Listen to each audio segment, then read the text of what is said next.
Yeah, Reno? No, I don't know where he is. No, he's not in the bar. The bar's closed. Damn it. Tonight on Access TV, it's Gotham Comedy Live.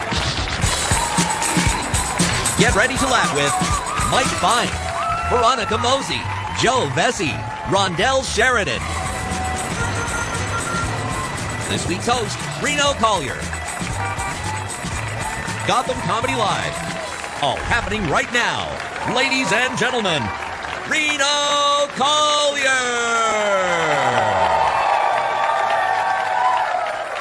Welcome, everybody, to Gotham Comedy Live. You guys ready to have some fun tonight? We're in New York City. We got people from all over the place. I'm not from here. It's good to be here. I freaking have eaten pizza for 2 straight days. And look, are you kidding me, man? That shit is not cool. It's all white and hairy.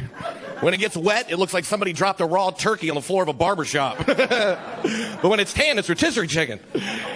I know I'm chubby, and I know why, too, because I'm so damn hungry, you know? And then after I eat, I'm like, damn, I'm sleepy. And then I wake up, I'm like, you want to get something to eat? That's why I grew this goatee. I kept seeing fat guys with goatees. I was like, what's that all about? And then I grew one. I'm like, oh, I get it. It's a curtain for neck fat. You know what I mean? It covers up your goiter. So for Christmas, to get in shape, I got a Wii Fit. You know what Wii Fit is? It's like this interactive video game where you can work out and play video games. It's freaking mean, man. It comes with a scale and shit. You get on it, it's like, get off, fat ass. And I'm like, damn, man. They put your ass on TV. There's laser beams. I got some BMI, bowel movement, industrial problem I didn't know I had. And the whole point of it is you're supposed to they put your fat ass on TV with this cartoon dude, right? And you're supposed to race him. And you're supposed to hold a white stick, and you push the button, and you run real fast like this, and you burn calories. It takes 30 seconds to realize you don't really have to run. You just hold the damn thing and go like this way. Shit, I've been doing that for 25 years. That don't make you skinny, that makes you sleepy. So, since last time I was here, I got divorced, right? And I hope nobody has to go through that. That's hard. I didn't even see it coming, you know. I came home, she's like, you know, you don't pay attention, or I don't know what she said. And, and she left, right? So, I was busted up for a while. And now, after about a year and a half, I'm feeling much better because I'm dating a college girl. Well, she's 58. She takes night classes, but she parties her ass off, you know. I got free parking at DeVry. Marriage is hard, man. She was always just freaking and I turn around all the time, you know. And you get a bunch of ging when and it turns into and shit goes crazy. And she's always told me about drinking. She's like, why do you think you have to drink all the time? I'm like, because if you ever had to hang out with you know. She made me watch this TV show on A&E called Intervention. You ever watch that show? I learned something from watching that show. I learned this. I learned if you ever come home to your house and your whole family's sitting around the kitchen table and you don't see a turkey, get the fuck out. Because you're fixing to go to camp. And I told her, I said, let me tell you something right now. This stupid-ass show ain't going to make me quit drinking. She goes, oh, yeah? How about this? I'm not going to have sex with you anymore if I smell liquor on your breath. I was like, okay, I see where you're going with this. You want to do it during the daytime. Right?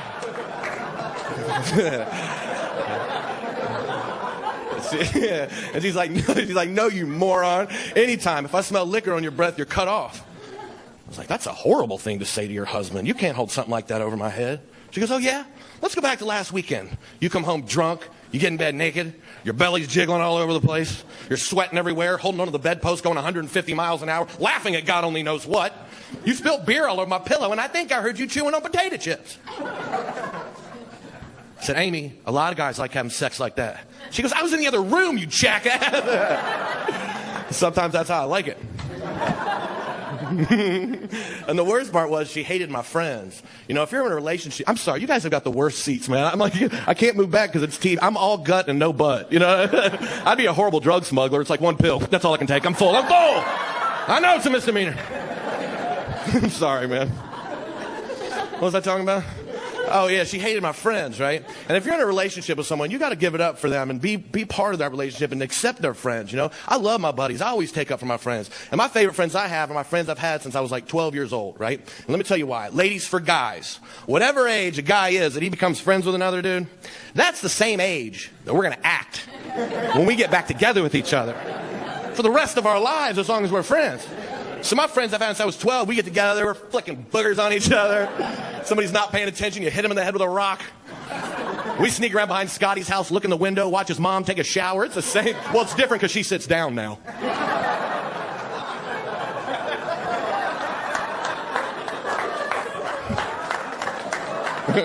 I wish that shit wasn't true. But my friends get away with stuff with their wives, right? And I haven't figured out if I was just in a marriage that I got away with absolutely nothing, or my friends are freaking geniuses, right? I go to my buddy's house, I don't knock or nothing, I just walk in the front door, and I hear upstairs in the hallway this banging on the walls like the house is coming down, right? It's like, wham, wham! I go running upstairs to look down the hallway. Now, my buddy's wife weighs 125 pounds, all right? My buddy is 260. He's on her back with a bottle of Jack Daniels in his hand, and they're going down the hallway tearing up the drywall like, wham, wham. And I'm like, hey, what the hell are you doing? And she's like, well, Bob makes me practice in case there's ever a fire and he's too drunk to get out.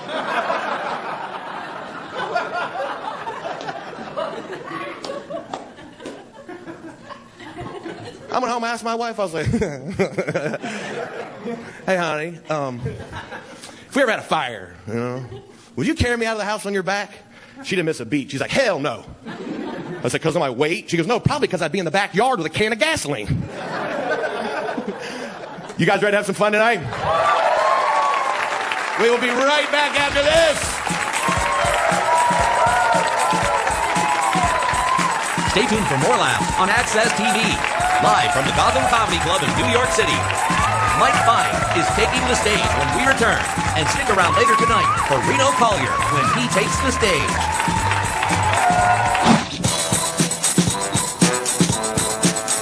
But this is a bold experiment in television, you know? Because as you're experiencing this, people at home are experiencing it, you know? People at home can see me suddenly making a connection. Totally out of nowhere, just immediately recognizing, now that's a girl who had her bangs cut so that they swoop to the right. But unlike the television viewing audience, they won't feel this. No, you'll have to come to New York City for that.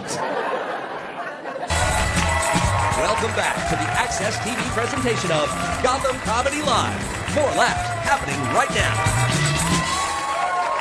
All right, welcome back. Our next guy coming up, he's a writer for Comedy Roast. Ladies and gentlemen, give it up for Mike Fine!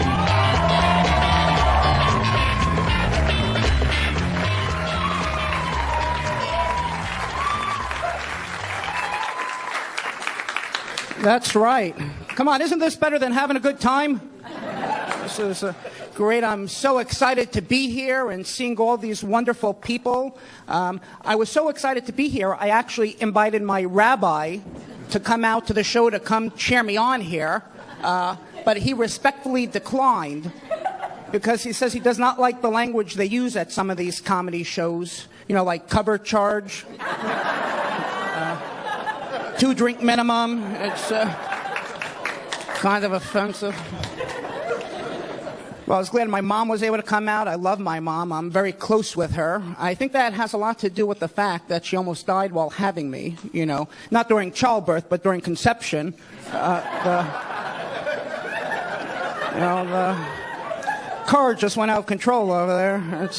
It's great. I always told her that one day when I become rich and famous, I'm going to buy her a big, beautiful house and charge her a fair market rent. It's hard to find good tenants, damn it. It's great. Some of you are looking at me like you may have seen me before or recognized me, and that's probably because I was on the Facebook for a little while. I actually just got off of the Facebook and decided to go back onto MySpace. I want to be by myself for a little while. Getting some peace and quiet now. It's great. I just finished plagiarizing my first book. It's kind of exciting. 53 Shades of Grey. It's 3 shades darker than the other one, but at the same unbeatable price. A lot of us comedians during the day, we also have day jobs. I work for the state of New York as a volunteer for a suicide prevention hotline. Thank you. And my record's 15 and 32.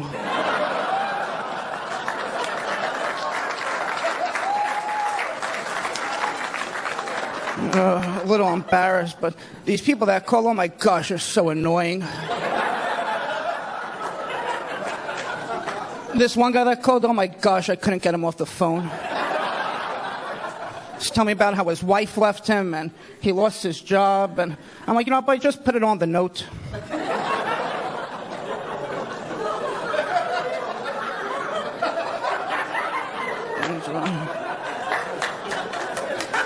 It's crazy. Thank you.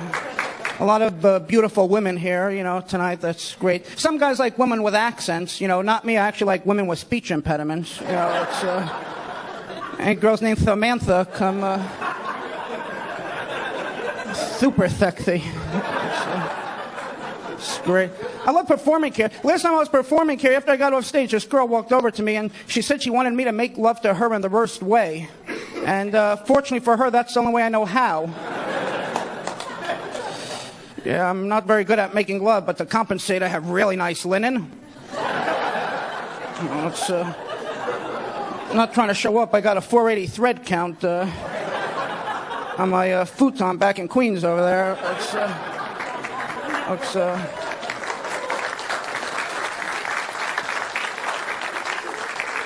So I was just dating this girl recently. Please play along now. And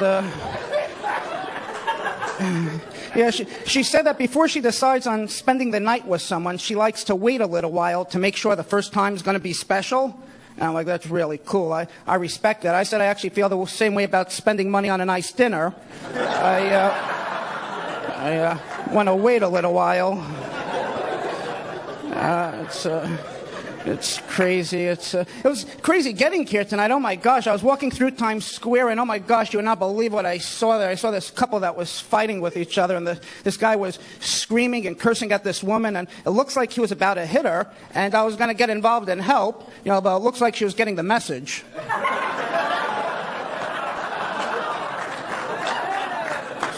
So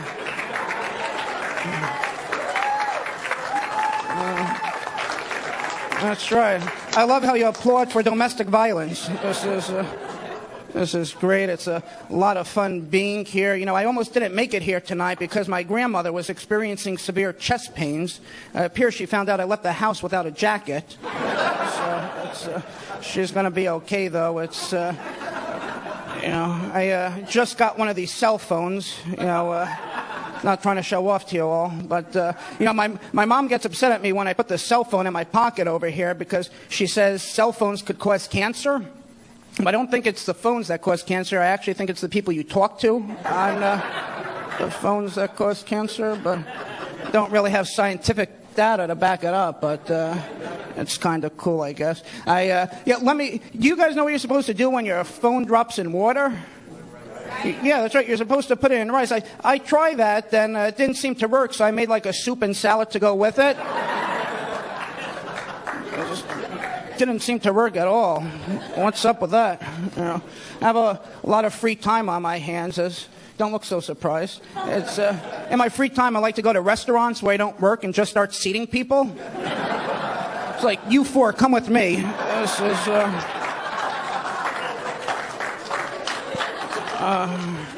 it's crazy. I have to get in shape now. They just opened a yoga studio down the block from my house, and it seems to be really popular because I see people coming and going all day with their little rolled-up mats and their colorful little outfits. So I figured I'd go in there and give it a try. And so I go in there and start doing my stretching in my Lululemon pants and everything. And then I get into this lotus position, and I work my way into a downward dog. Yeah, and then about like 20 minutes into it, it actually occurred to me that it wasn't a yoga studio, it was actually a mosque.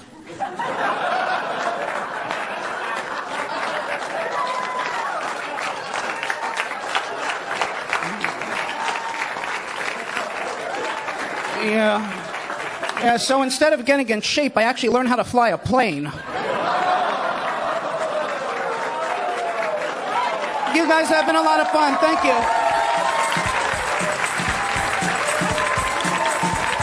Stay tuned for more laughs on Access TV. Live from the Gotham Comedy Club in New York City, Veronica Mosey is taking the stage when we return.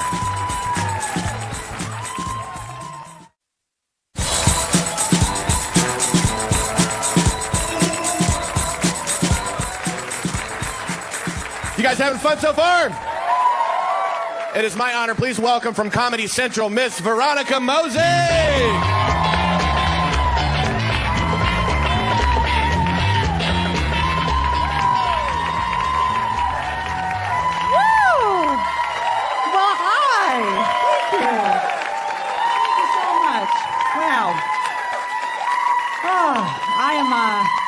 All right, simmer down.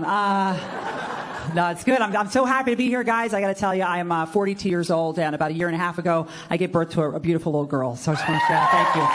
Thank you so much. Huge mistake. I don't know what I was thinking, honestly. People keep asking me, you must be so tired because of the baby. Like, no, I'm tired because I'm 42, okay? I'm practically dead because of the baby. Do you understand? Why we're so down on teen pregnancy, I have no idea. These women would make the perfect mothers. Do you understand this? They want to stay up all night. They have energy. You know, if it's so bad for teenagers to take care of babies, why do we pay them $8 an hour to do it, okay? Makes no sense to me at all. The thing is, and here's the thing, is that the medical community agrees with me that I'm old as dirt because any pregnancy above the age of 35 is referred to as geriatric. Yeah, nothing makes you feel warm and wrinkly inside like that term. I swear, I didn't even buy a stroller. I just bought a walker with a car seat that snaps into it. And the other thing is that you're high risk. I don't know if you guys know this. You're high risk. And they tell you every single appointment. You understand you're high risk. You know you're high risk. Veronica, you are aware you're high risk. I was like, dude, this is the most dangerous thing I've done in 15 years. I swore to God I was going to give birth to a Navy SEAL, honestly. It was amazing. And then they test the baby for all kinds of things, right? Make sure there's nothing, whatever the heck. People always worry about everything. One of the things I don't understand is they test for Down syndrome, okay? Now, I don't know about you guys, but I think kids with Downs are awesome. All they do is run around and play and laugh and you know, like hug people and stuff. You know, don't worry about Downs. Like, I would be worried if I got a test and found out my kid was going to be Kim Kardashian. That would be a real... You know what I mean? Like, we need personality tests, right? Like if you find out your son inside you here, it has a mutated gene that's going to make him grow up and call a bartender chief, you might want to get rid of that, okay? Sorry. The thing is, like, I'm in this weird spot right now where, like, you gotta understand, like, I partied in New York for 25 years, okay? And now I'm a mom. You know, a lot of people are, like, into being moms, and I feel like I'm just, like, I even dress like a mom. I'm wearing a flowy top, okay? Like, these boots are from Costco. Do you understand? Like, I feel like I'm just one blinking Christmas tree sweater away from just hanging it up. That's it. It's done. And every time a mom says something to me like, you know, there's a new mommy blog. Did you see the new mommy meetup? There's a mommy group. I just want to yell out, I've done cocaine, okay? Oh, yeah. I hate everybody. You don't understand.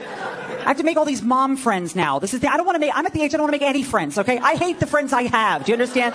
I've been trying to get rid of them for 20 years, and they're never going away.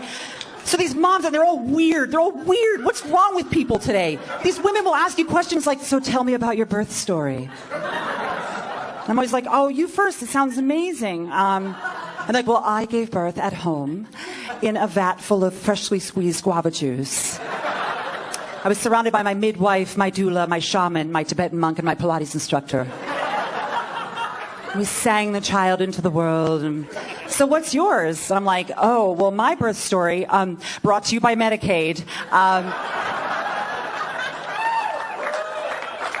I gave birth at a state hospital, and I was surrounded by 8 Haitian and Jamaican nurses who kept saying things like, shut your mouth and push like you're making a big caca, mama. Yeah. So I pretty much crapped my kid out. Thank you. So weird. I don't connect with any parents. They do all these weird things now. The big trend, everything's trendy. Be trendy. You know, it's like teach your baby sign language. That's a big one. People are like, oh, look, she's saying please. Oh, look, she's saying thank you. I'm like, they're not. Anyway, I just don't understand. They're not saying anything. I just waited for my kid to talk because I'm a loser. And but what's happening is now they think they have like these advanced babies. Have an advanced, like they're not actually, kids are becoming speech delayed. Do you know that? Because of sign language? Yeah, because they think they're gorillas. Do you understand? Like that's what happens. They're not saying anything. Just name them Coco and get it over with. If you know Coco, you're really old, by the way, because that's an old reference. The other thing is that it's a trendy thing is to do trendy names, right? Like a lot of people name their kids really trendy names. Like people name their kids after where the baby is conceived. Like I have a friend who named her son London, another one who named her daughter Paris. So my husband and I were thinking about Caesar's Palace Hotel and Casino. Maybe just call her Jacuzzi for short. I don't know. And then a lot of people, they name their kids like these ironic names. You know, it's like kind of crazy. Like I know this couple that has twins named Gunner and Stryker. Yeah. What's their dog's name? Kevin. Isn't that great? That's so great. It's so irritating. And then my husband, he's become like this second baby that I have. He's just super annoying, and you know, it's just I love him. I do, like 40% of the time. The thing is, he's got this, like, he's being pushy now. I think he's jealous of my daughter's room, and he keeps saying he wants a man cave. He's like, do you guys do this? I don't know. What a man cave? What a man cave? It's like, no, you already have one. It's called the bathroom. Okay, just grab a couple of Star Wars figures in there and go take a dump. There's your man cave. You know. The thing is, he's from Australia. I know we got some Australians here, right? He's from Australia. You know what the sexiest thing about being married to a man from Australia is? Having in-laws that are 10,000 miles away. Amazing. Amazing. One phrase I wish we get rid of in this world is the phrase MILF. Can we talk about this for a second? If you guys don't know, you know what it is, right? A mom, I'd like to... Fuck yes, you guys already know, because you're all disgusting people. This is the thing.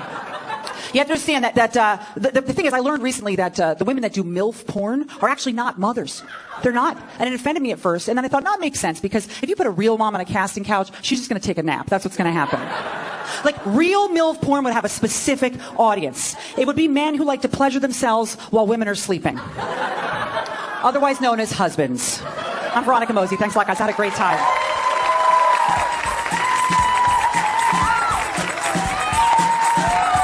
Stay tuned for more laughs on Access TV. Live from the Gotham Comedy Club in New York City, Joe Bessie is taking the stage when we return.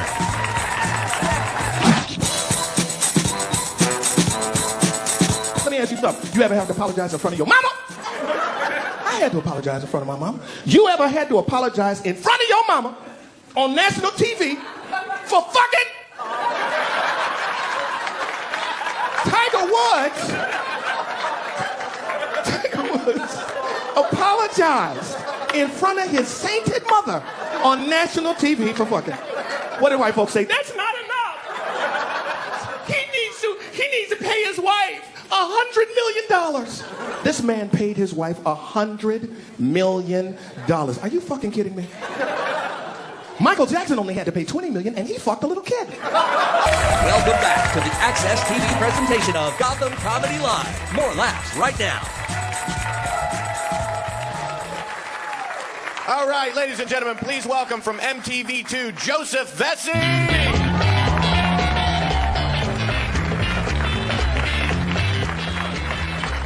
Hey, what's up, guys? All right.